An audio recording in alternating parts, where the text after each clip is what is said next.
that I'm going to choose to highlight. That person's name is Shireen Kadosi. She comes from Pakistan and Afghanistan, has lived in Iran and Germany before becoming a US citizen. She used her experience to build a platform that scrutinizes radicalization. And now she defines radicalization in a way that I think has such resonance. She says, radicalization is the narrow idea that there is only one way to be and belong in the world. That's a poem in and of itself. It enriches our understanding. It arcs over different tribes so that we can have a common definition.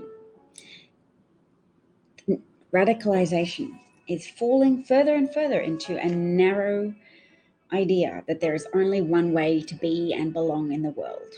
And you can use that to describe Christian extremists, Muslim extremists, Jewish, Israeli settler extremists, people who think that there is only one valid way to be and belong in the world, and that everyone else is to be defeated. And that you should not question the morality of your actions as long as you are achieving or getting closer to your goal of defeating your enemies. So it's making defeat as an emotional focal point instead of peace, harmony,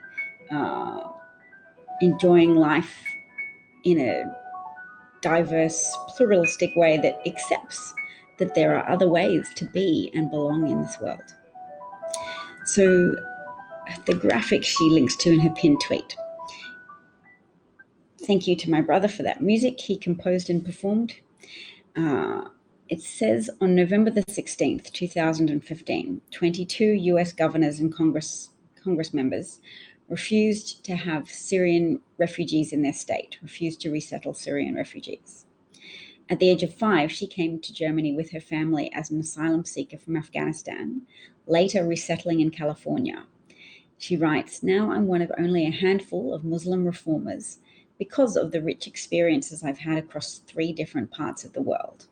The question we should be asking is not how to deny people fleeing persecution, but how to activate these people as powerful change agents." So that's her quote as a suggestion for what to direct some energy towards rather than seeking to merely block or deter migrants and refugees. And it's a good call, and it definitely can inform part of a compassionate and yet strong response. If we look at Republicans and say, why is their party so resolutely broken at the moment? You could say they have attached their moral core exclusively around the value of strength, performative strength, so that they attach themselves to a strongman, Donald Trump.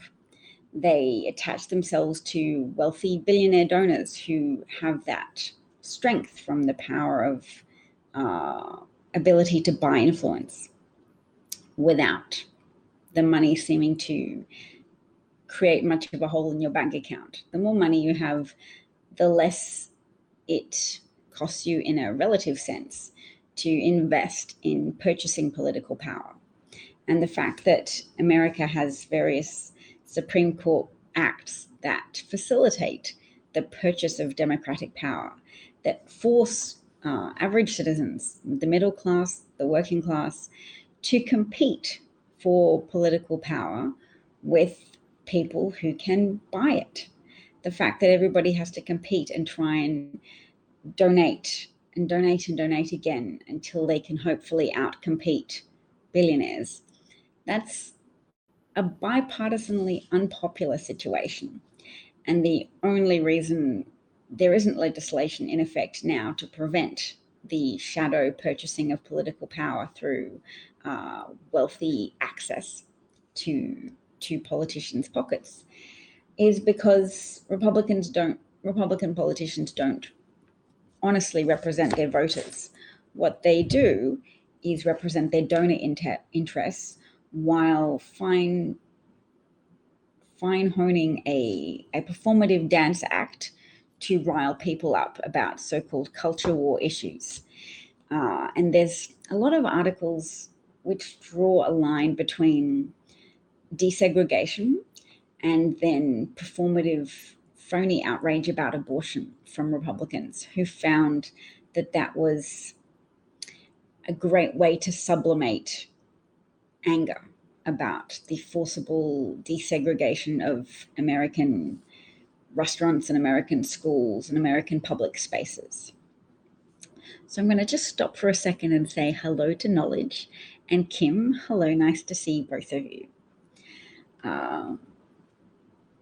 Okay, so that lady who wrote that comment about how we should direct some of our energies to helping potential refugees to become, instead of people who have to flee persecution, people who are supported to rehabilitate democracy in their countries or help defeat tyrants within their own countries, or to become change agents outside of their countries that then feed back help and motivation to those who haven't yet escaped. So that's just my person I wanted to amplify for today. Now, the next topic is Juneteenth. So I'm going to cross to Kamala Harris, who 8 hours ago made a note that the White House is built by enslaved people and that President Abraham Lincoln signed the Emancipation Proclamation, and Juneteenth celebrates the date 2.5 years later when slaves in Texas, where slavery and the economy built on slavery was still being perpetuated by people who weren't ready to acknowledge the Emancipation Proclamation ending justified, endorsed legal slavery. So let's have a listen to what Kamala Harris has to say about this historic occasion. Oh, it's a federal holiday, so Knowledge is off work. Is it already Juneteenth? Yeah, isn't Juneteenth the 19th of June? Or maybe you have it on Thursday. I don't know. Okay, I'm just going to press play, and if anybody wants to explain that to me. We are gathered here in a house built by enslaved people. We are footsteps away from where President Abraham Lincoln signed the Emancipation Proclamation.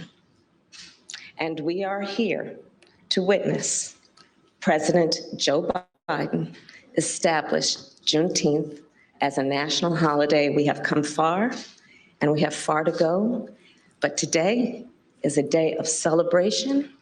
It is not only a day of pride, it is also a day for us to reaffirm and rededicate ourselves to action. And with that, I say, happy Juneteenth, everybody.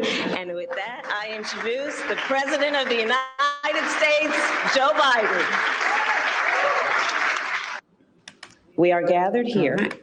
So I like that she said we've come far and we have far to go. So that's putting in close proximity both a celebratory acknowledgement of progress and an acknowledgement of how the work is not done by any stretch of the imagination. So just a second. In a house built by. A second note is that, so Juneteenth was the date Texas slaves realized that they were free.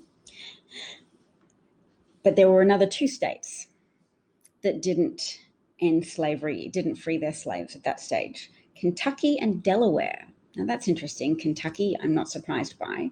Delaware must have made a reasonable amount of progress since then, because I presume it's more of a blue bastion now because, well, the president hails from Delaware.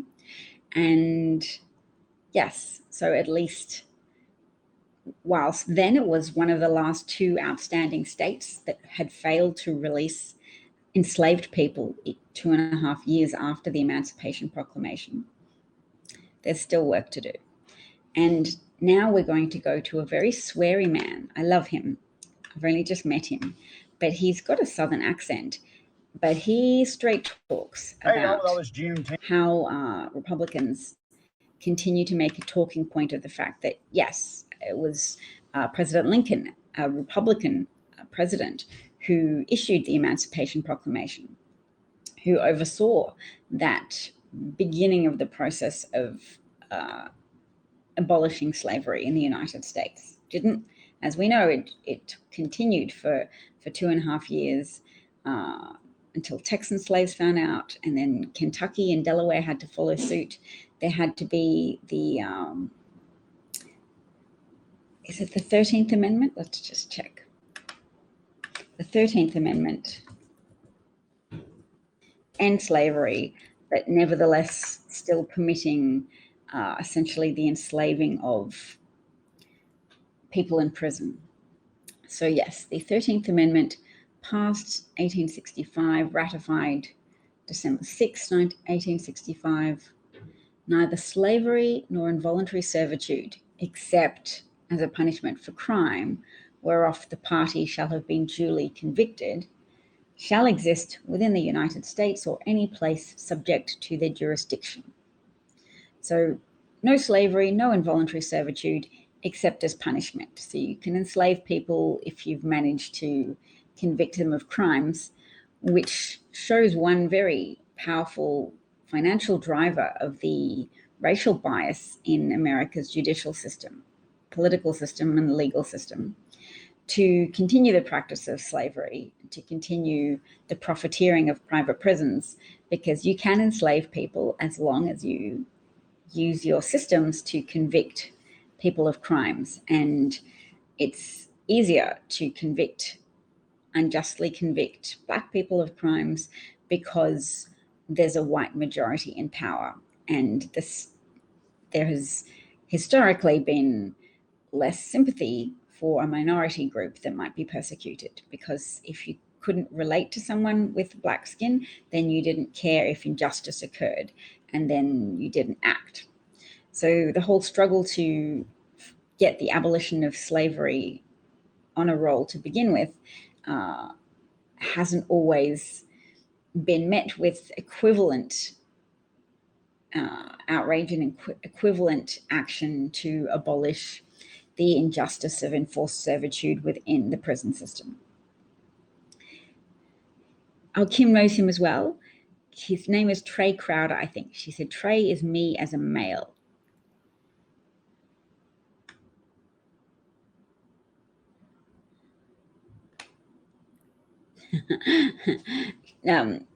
Knowledge says, thanks for backing me up.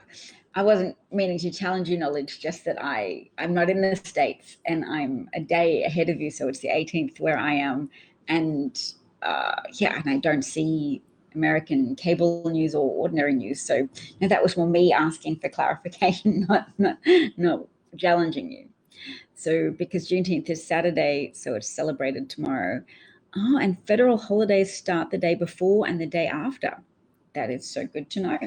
Thank you, everybody, for educating me. All of these things I need to know because I'm soon going to be in the States, which I'm getting more and more excited about as the day approaches.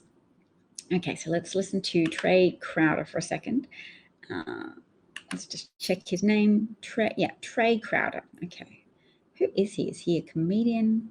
Yes, he's a writer, comedian, renowned blood traitor, etc. And his stage name is the Liberal Redneck. Well, no wonder he's popular. I've noticed it. Okay. Hey, all this Juneteenth talk, I've noticed that some Republicans have started engaging in one of my personal favorites of their myriad consistent dumbasseries, which is when they take credit for abolishing slavery because Lincoln was a Republican. Here's the deal. He was, but the parties have flip-flopped between then and now. You know that. We know that. Everybody knows that. So cut the shit.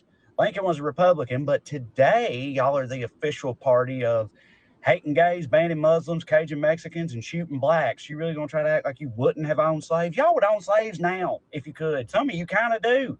Private prisons, anybody? That ain't some us shit. That's some y'all shit all the way. Y'all spend half your time talking about how slavery wasn't that bad and black people were better off and they need to just move on from it. You do that in 2021, and we're supposed to believe that if we took you all as a people and subtracted 150 years of racial progress, that you would have been on the forefront of the abolitionist movement? Get the fuck out of here. If y'all were alive back then, you've been riding horses on John C. Calhoun's plantation saying shit about slavery so vile, I can't even make a joke about it.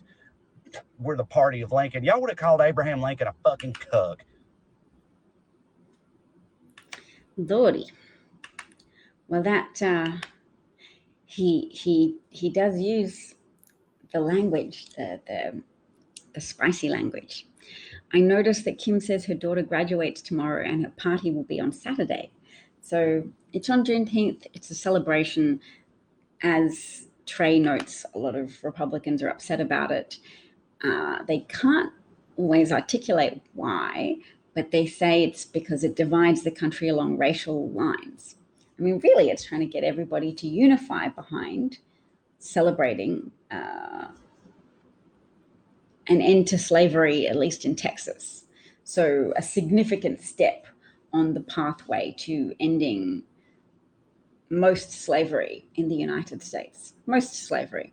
I'm not just talking about Kentucky and Delaware where slavery persisted, but I'm talking about the enforced servitude of compelling prisoners to work for a pittance, which, because of the system of private prisons, is essentially a motivator for judges and prosecutors and police officers to over-prosecute and over-persecute people who they know community outrage will not be as strong in relation to as if they persecuted somebody who was white. They know they can persecute an already stigmatized minority group who is 14% of the population and whom many people are often comfortable to make negative assumptions about and therefore not get morally exercised if they think there could possibly be an injustice. They're more likely to say, well, maybe there was, maybe there wasn't.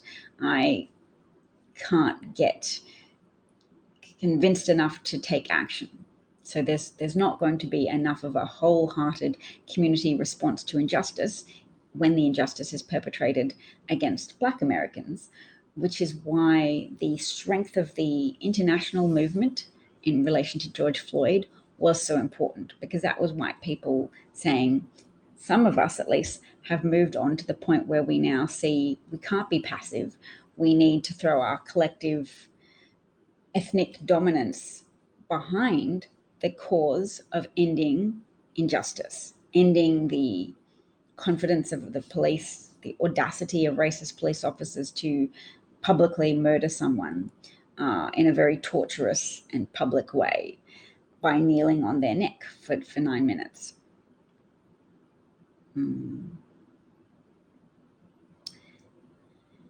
Oh, and it's Father's Day for you too on Sunday. Well, that's exciting. And the first day of summer. If memory serves Phil right, Lincoln's VP set Reformation back.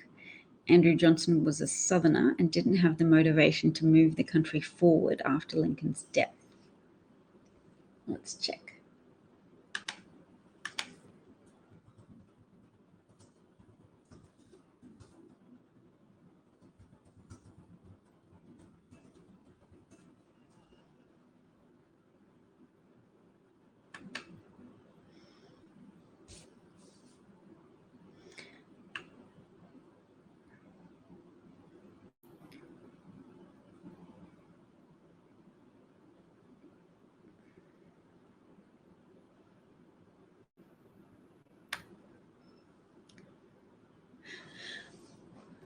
I haven't got anything about Andrew Jackson yet, but I'm reading a review of a book about Lincoln, which notes that John Quincy Adams, who served a term as president and was then elected several times to the House of Representatives, he led the fight against the gag rule, which barred discussion of abolitionist petitions.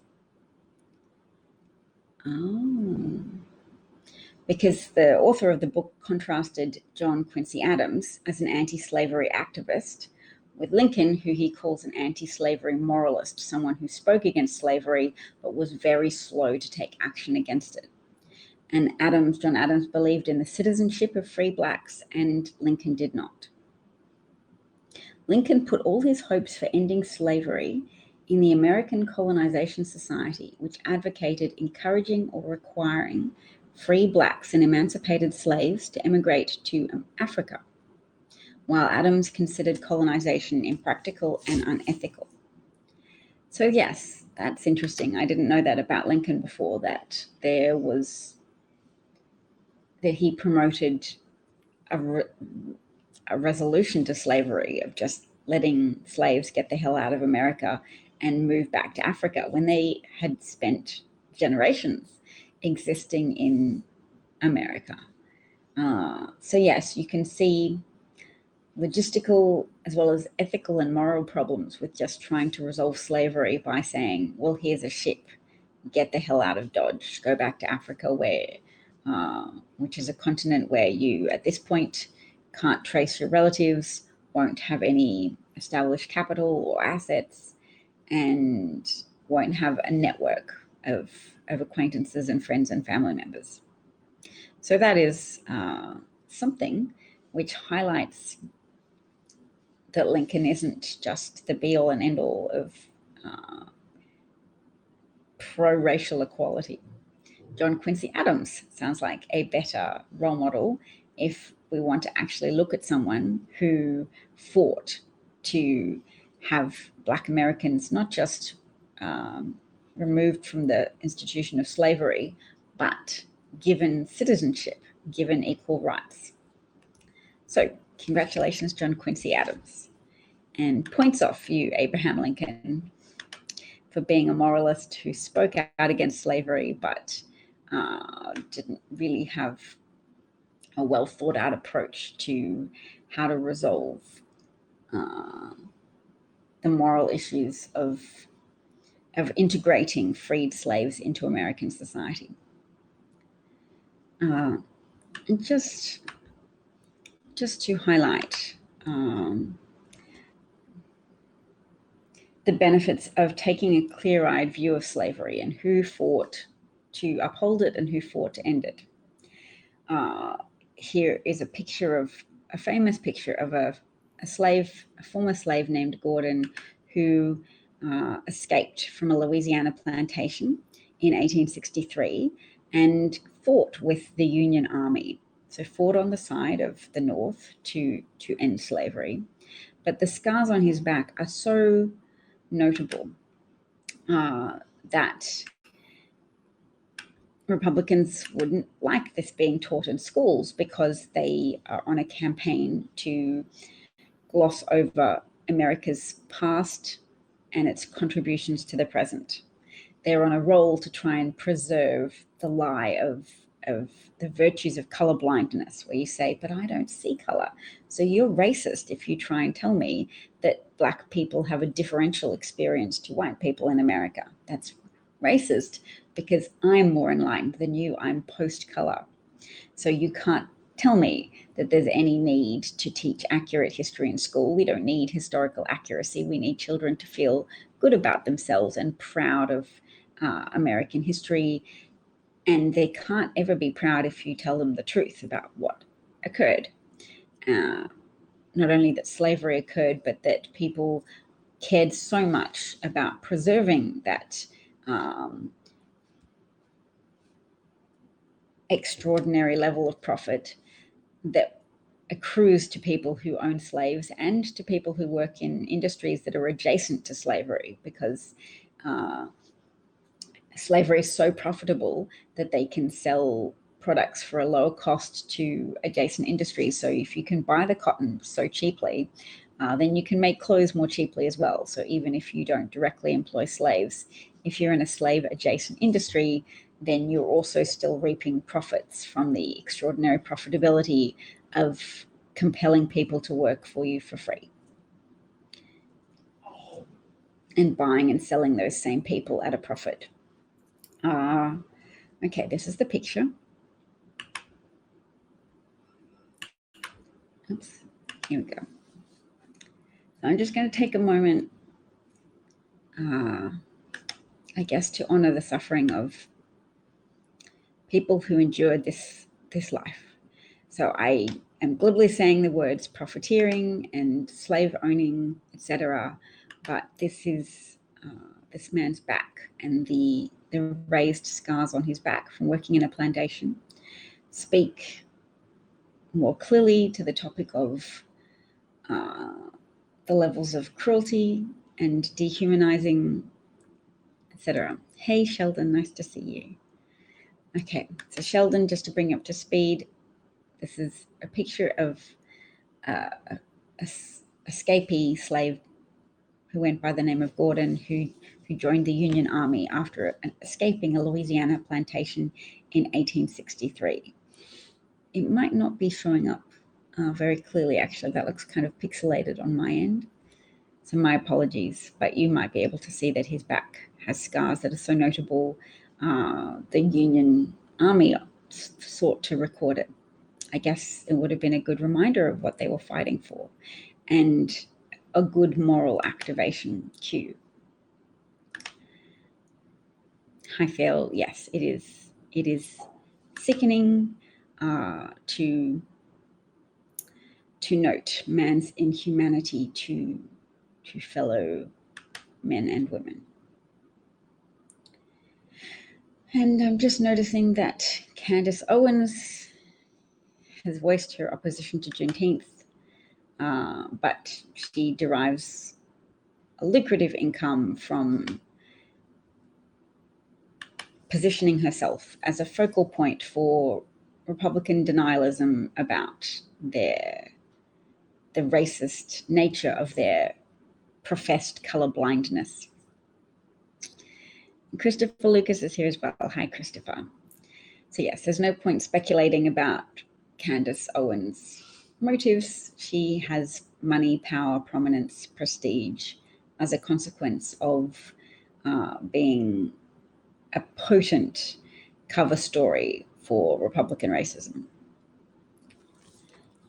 Now, how's Joe Manchin going? Joe Manchin has two things happening at the moment. One is that some audio was leaked from a call that Joe Manchin took with donors. So I can play a bit of that call, and that's very important to me before I go,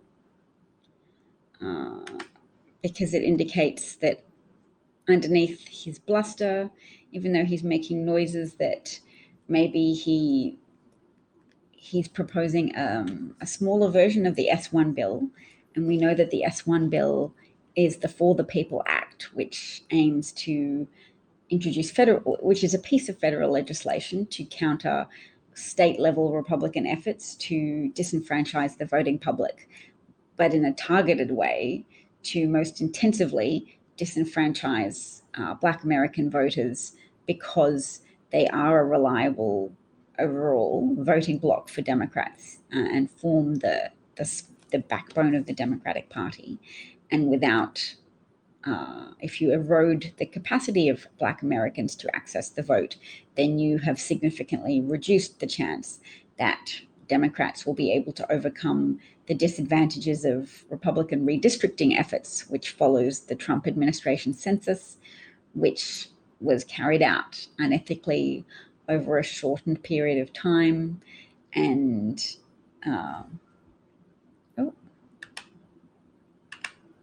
dang it. And certainly a lot of migrants were intimidated by the openly, nakedly anti-migrant attitude of the Trump administration. So if migrants were less likely to admit to participate in a census because they were afraid of the Republican president, then they're likely to not be necessarily Republican voters either. They're just people who didn't want to draw attention to themselves as migrants. So yes, Sheldon, we have. You'll have to rewatch from the beginning if you want to go into our discussion of Juneteenth.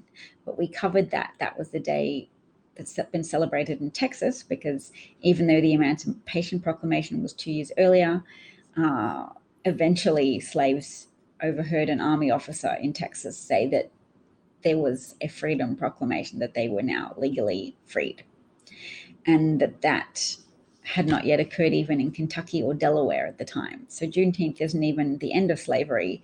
It's an end of slavery for slaves in Texas.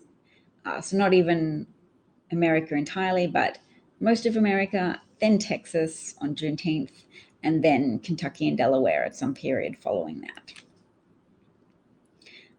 So it's going to be celebrated by some people as an important victory because it helps the country progress further in its conversations, its necessary conversations about the reluctance of people to let go of the wealth, the associated wealth of profiteering from slavery, and the associated rationales of pretending that slavery was okay because of some religiously ordained hierarchy, or some just scientific hierarchy, as if it was a biological truth that there was some type of innate white supremacy and innate, inherent, undeniable Black inferiority.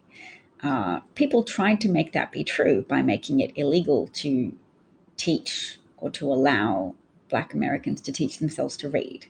So there was always a lot of supportive steps taken to try and confirm that professed ideology of superiority versus inferiority.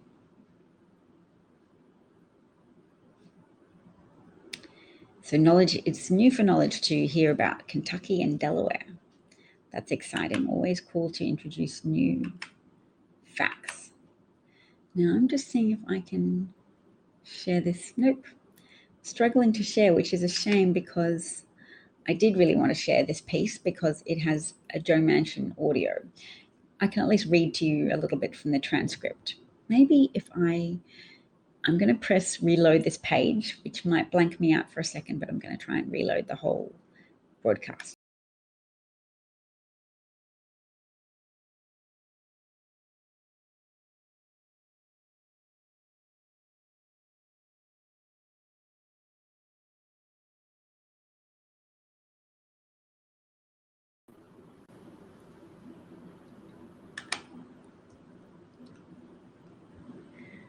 Okay, this might give me a chance.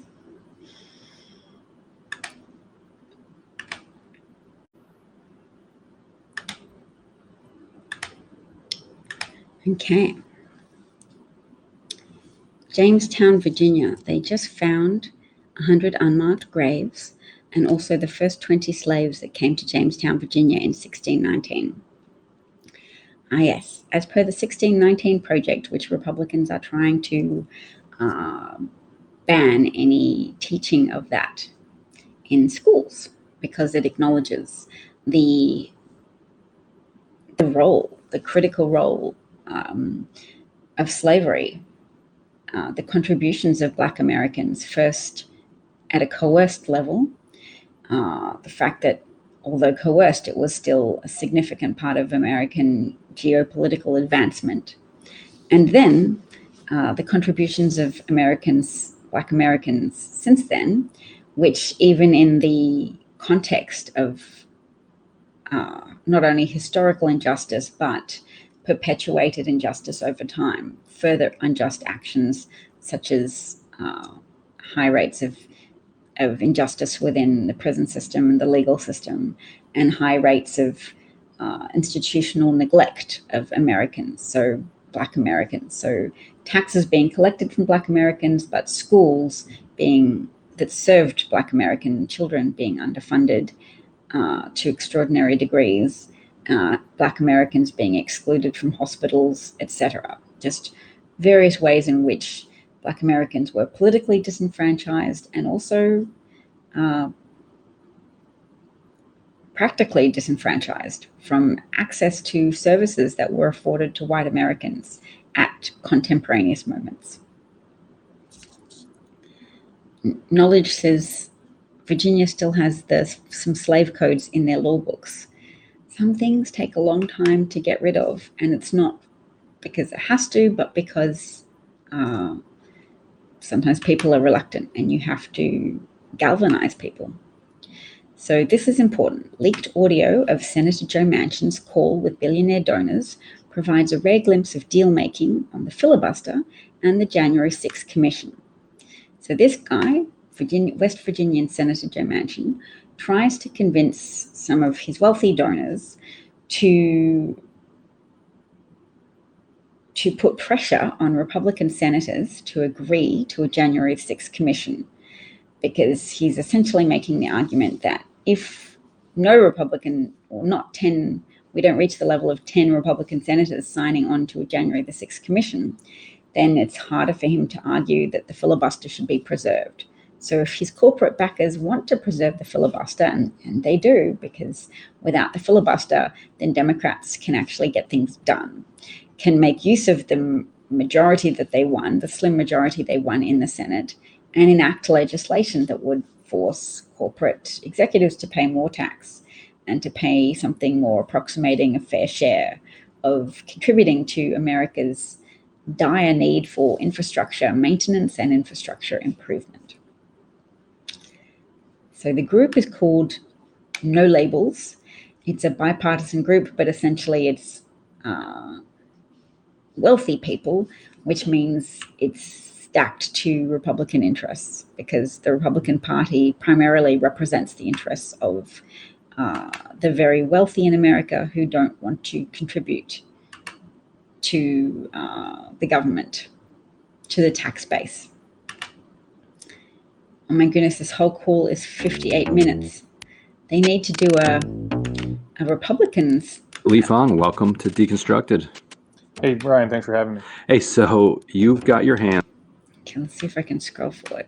Lays out, along with Andrew Bursky, the head of another private equity, might be technically clear of a violation, but it's certainly skirting the limit here. Yeah, and to be extra clear, throughout the entire meeting, Manchin never once directly solicits, any money. They're strategizing, they're talking about campaign money, but he doesn't say, I would like No Labels or any of these donors to fund my campaign. He never does that. And we reached out to both No Labels. Yeah, because apparently it's illegal. You can't, if you're on the premises of the Capitol building, you can't solicit for donations. You can't have conversations about donations. But he does encourage the donors to maybe let Senator Roy Blunt of Missouri, just because he's retiring, and they're like, maybe, you could put pressure on him, not put pressure on him, maybe you could encourage him, because they might be able to hook him up with job opportunities once he retires, sit on a few cushy director boards. Manchin's not explicit about it, but he implies the wealthy people could make it favorable for Republican Senator Joe Blunt of Missouri to vote in favor of a insurrection hearing, a bipartisan insurrection commission. And to Senator Manchin, so let me quickly read statements from the two of them. So from Sam Runyon, a spokesperson for Senator Manchin, tells The Intercept, quote, Senator Manchin was discussing the issue of money in politics and the impact campaign donations have on senators and members of Congress. He was not soliciting donations for himself or anyone else. Margaret White, who is the co-executive director of No Labels, provided the following statement to The Intercept. The group who engaged with Senator Manchin is motivated by a concern about the future of our nation. This was not a fundraising call, and any suggestion to the contrary is a false and obvious attempt to undermine Senator Manchin because he is one of the rare leaders in Washington who refuses to just toe the party line. It's often a lonely place to be. No Labels is proud to stand with him. So, Lee, what do you make of those two statements? When they say they're coherent, when they say save democracy, they do often mean save democracy from the democratically elected majority in the Senate and the House and the presidency from achieving their mandate that they achieved through a 7 million popular vote margin of victory and electoral college victory margin. What is it? 302 electoral college votes relative to what? Let's find out. I should be able to quote that figure easily. 302 electoral college votes versus, oh no, 306, because there were some faithless electors who just voted for Biden anyway. 232 for Trump. Okay, 306 electoral college votes for Joe Biden, 232 for Trump. Okay. Indoor Smokers has given me a super hard award. Thank you, Indoor Smokers. Sheldon notes that President Biden put his arm around Joe Manchin and told him he could be the one person who saved democracy and our country, and that would be his legacy, and history would note. Yes, and Sheldon also notes that Manchin's going to challenge the Republican senators to support the 6th of January Insurrection Commission. And that's what this call is about. I'm trying to flip through this broadcast to see if they start playing the actual audio that they have from a leaked audio of this online meeting, a Zoom call of Joe Manchin talking to wealthy donors from this group called No Labels, in which he was trying to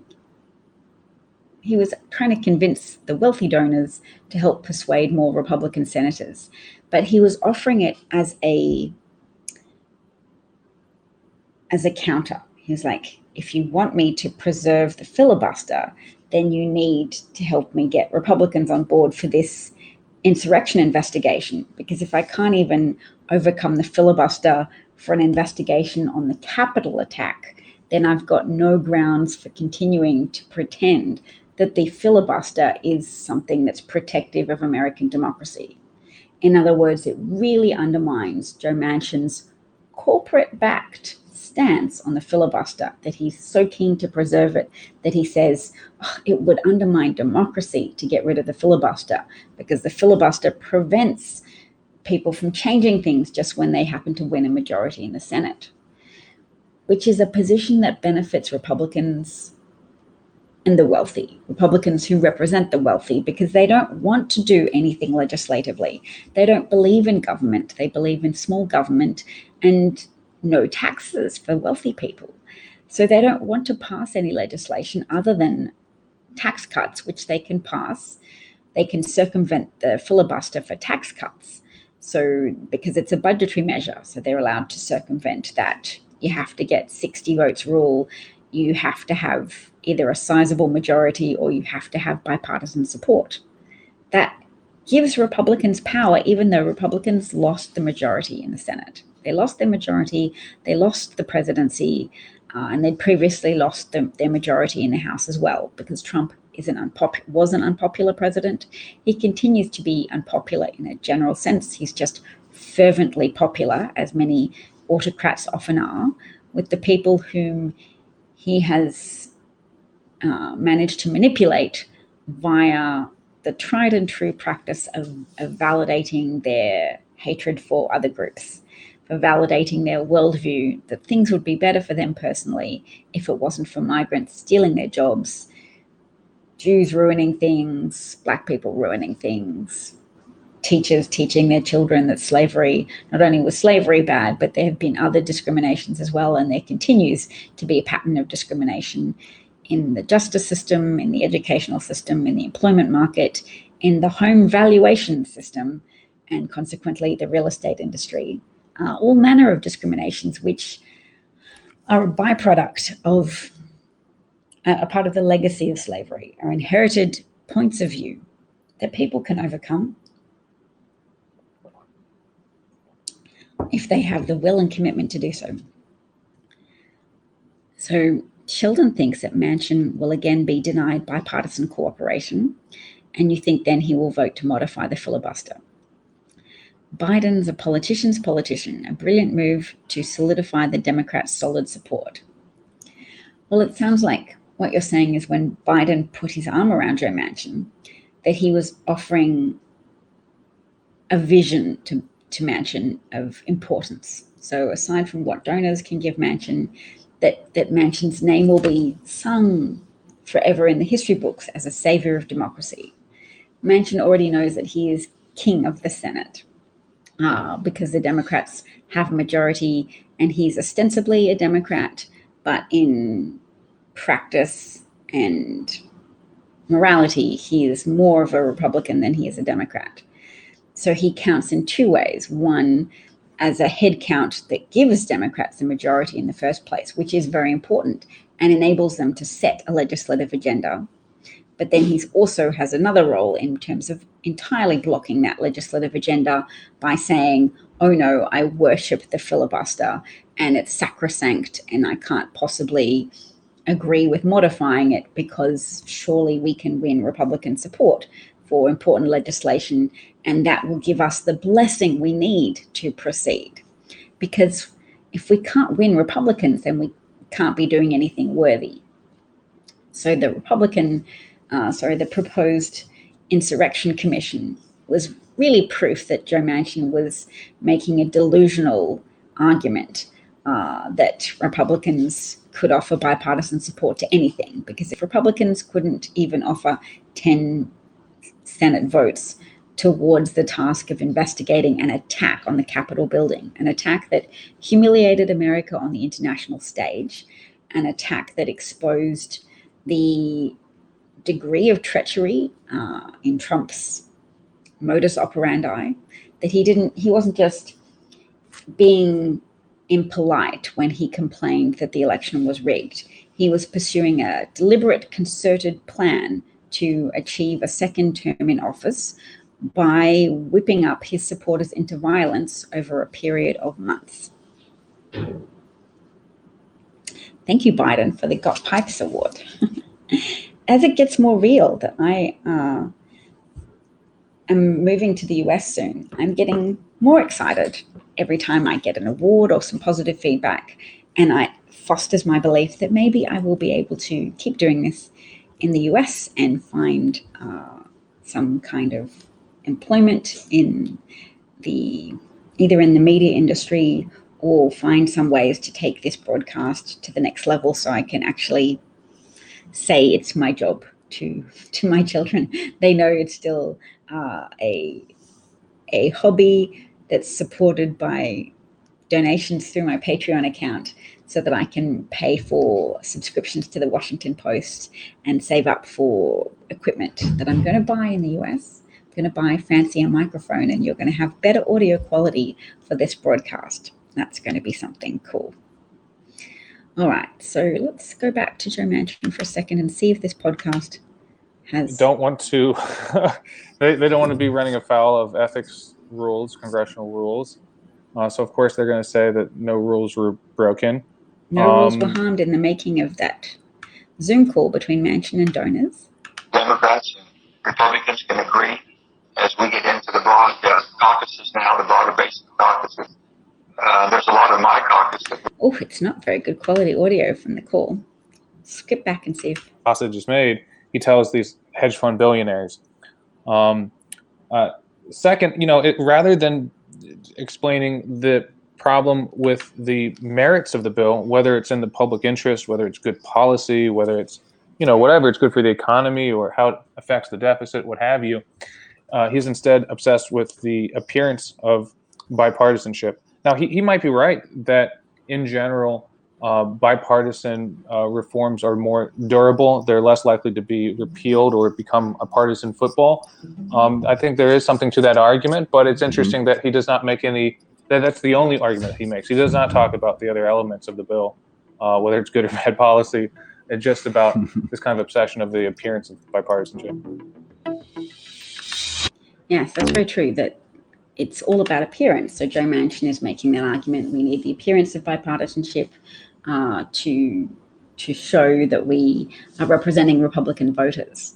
But actually, the S1 bill is quite popular in content with Republican voters, because the idea of getting billionaire influence out of politics, or making it harder for billionaires to contribute shadow millions to super PACs, etc., that it would be harder for different political parties to gerrymander districts and thereby pick their voters rather than allowing voters to select their representatives. It's got a lot of support, even amongst Republicans. So to win the bipartisan support of Republican senators doesn't really mean to represent a broad base of Americans, including Republican voters. Now, Republican voters, I think more needs to be made of this, are in massive jeopardy at the moment because of the lies of Republican politicians such as Trump. It is a really urgent situation that the Delta variant is coming. It's between 5 and 10% of cases in the US at this current moment. It's more transmissible than original COVID, the original COVID variant. So it's more transmissible, and it creates more severe cases, and more severe cases amongst younger people as well. So not only are children being jeopardized by the intransigence of not only Republican politicians, but conservative media figures like Tucker Carlson, like, what's his name, a former New York Times journalist. Is it Alexander Peterson? Berenson, Alex Berenson, who's this person who is taking every instance of adverse events that have occurred to people who've taken the vaccine and putting it out there as if it's secret knowledge, knowing that people are intrinsically drawn to data that's being withheld from them. People are drawn to conspiracies because people have a hunger for knowledge and learning.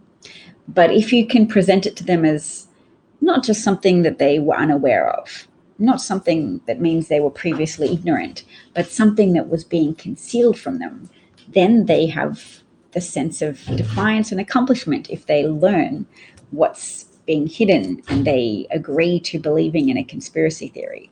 It transmits accomplishment and helps people feel motivated to get up in the morning and learn more. What can I learn today? And learning and interest in learning is healthy. The unhealthy, maladaptive nature of conspiracy theories, or rather vicious, unfounded conspiracy theories, is that you are exploiting people's interest in learning by serving learning up with a side order of deception about the origins of the information, the provenance of the information, and your motivation, etc. I love that Sheldon is so excited that the Democrats might actually defeat the filibuster and get to make legislative strides to improve America, not just towards a more perfect union, but to have green infrastructure, to green its infrastructure, to improve public transport, to make bridges safer, to get the potholes out of roads, to really invest in galvanizing the United States towards a stronger geopolitical figure and a stronger domestic success story in its own right. Because I know Sheldon's not just a blind optimist. He was one of the few people before the insurrection saying, no, listen, Trump really is planning a coup. And I agreed with you, but I wanted to hope that Trump was too inept to succeed with a coup. And the coup was quite inept, but it still nearly succeeded, because you can be inept and just throw a lot of things at the wall and something could stick. And we know now from released emails that Trump was about to fire the Attorney General, Jeffrey Rosen, and instead appoint a former head of the Environmental Division in the Department of Justice, Jeffrey Clark, who was showing willingness to argue that the Georgian election results should be overturned, and to say, yep, we're just going to make a provision that Georgia Republican state electors, state representatives in Georgia can just appoint new electors, i.e. let Trump win Georgia instead of Joe Biden. And that they didn't succeed then, but Republicans have been using the durability of Republican voters' belief in Trump to push for changes, to pass legislation that allows them to overturn elections at will, that allows state representatives to say, yep, no, that election wasn't right. We don't really believe a Democrat won. Must have been rigged. And we are going to allow a judge to overturn the results without any requirement to produce evidence and make a determination based on evidence. Sheldon notes that the wealthy in this country are legally protected by laws that protect their wealth and allow them to pay little to no tax. Unearned income is very well protected from taxation. The wealthy will not pay their fair share until many years' worth of laws written in their favor are changed. That's a good point. And that is why wealthy donors are so in bed with Joe Manchin, helping him obstruct the filibuster. It's just becoming very untenable for Joe Manchin to obstruct Democrats and to preserve the filibuster. But hopefully Joe Biden has helped come out at a key moment and can help Joe Manchin overcome his marination in the wishes of wealthy of the wealthy people who donate to him and who donate to his friends. All right. Phil says, great reporting award. Thank you, Phil. I don't often interact with The Intercept. They're a bit far left for me, which means I think they're part of the problem because they're so reflexively anti-establishment that there becomes a loose coalition between ultra anti-establishment people on the far left and the anti-establishment people on the right who liked Trump as an anti-establishment candidate. And then you've got the far left that don't really seem to care about Trump that much, but they really hate Joe Biden because they feel like it's their job to hate establishment figures on the left for not being left enough. They've made it their job to hate Joe Biden and to always claim that everything he does is inadequate. And yes, and they are not helping democracy, and that type of attitude also found fault with Hillary Clinton to the extent of helping shoo Trump into office as well.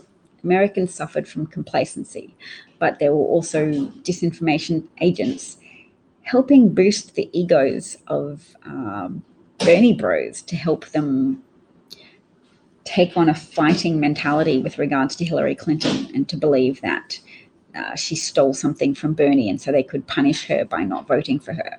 That was part of the Russian campaign to help elect Trump as well, was to embolden and make angry Bernie supporters. All right, let's listen to one more minute of this and then I've got to go tidy up because we are packing to leave.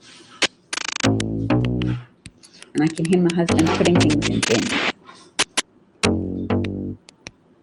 So at another point, he does talk about the corporate tax cut and where he stands on that and electric vehicles.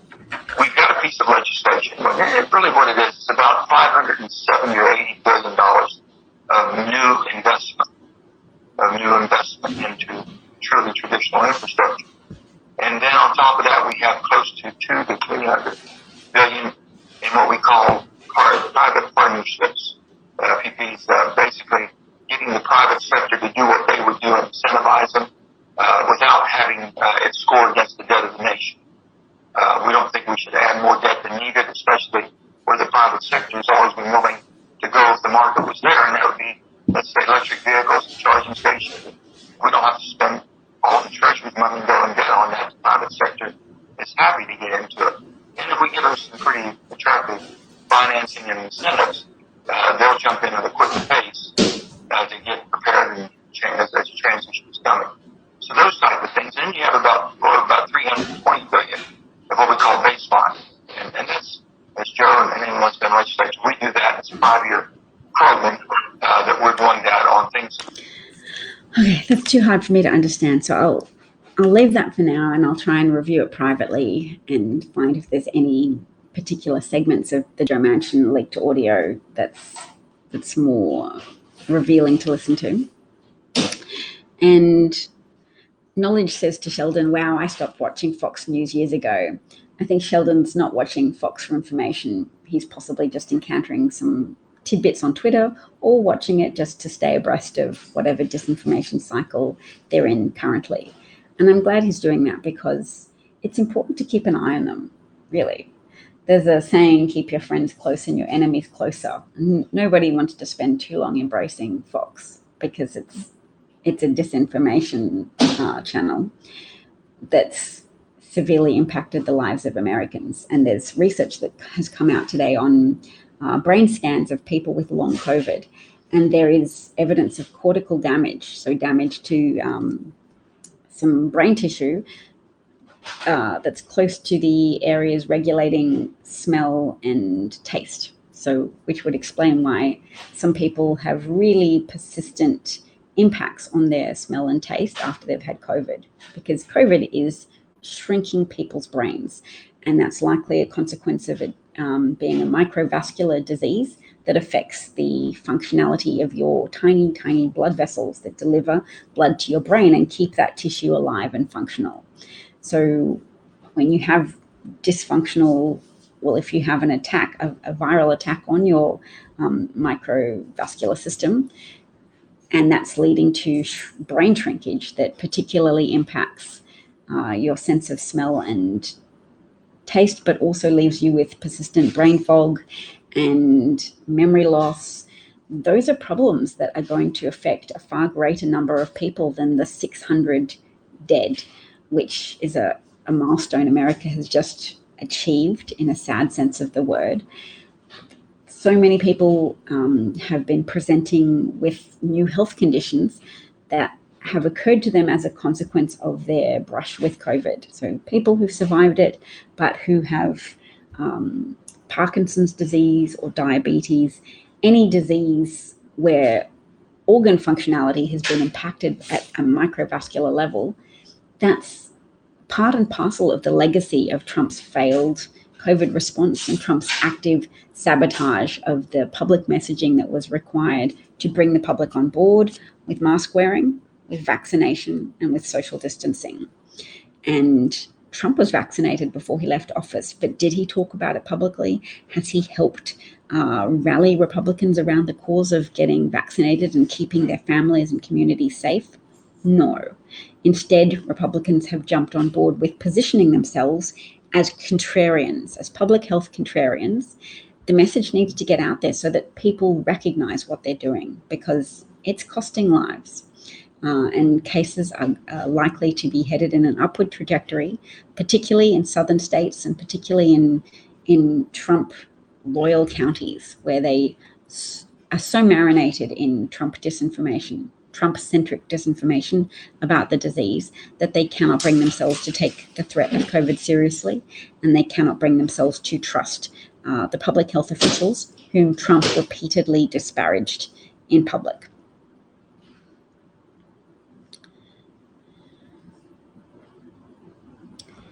Oh, I'm so sorry, Marsha, that you're having HAPS problems today. Keep turning your phone and your iPad on and off. There you go.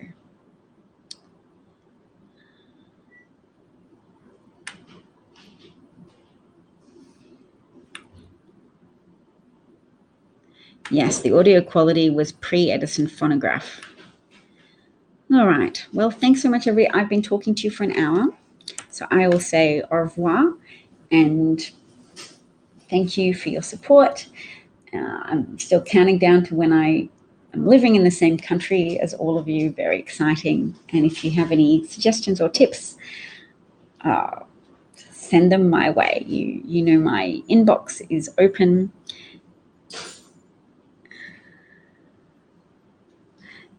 One of the writers for Dawson's Creek was a long hauler and killed herself because she couldn't take it. That seems unfortunate.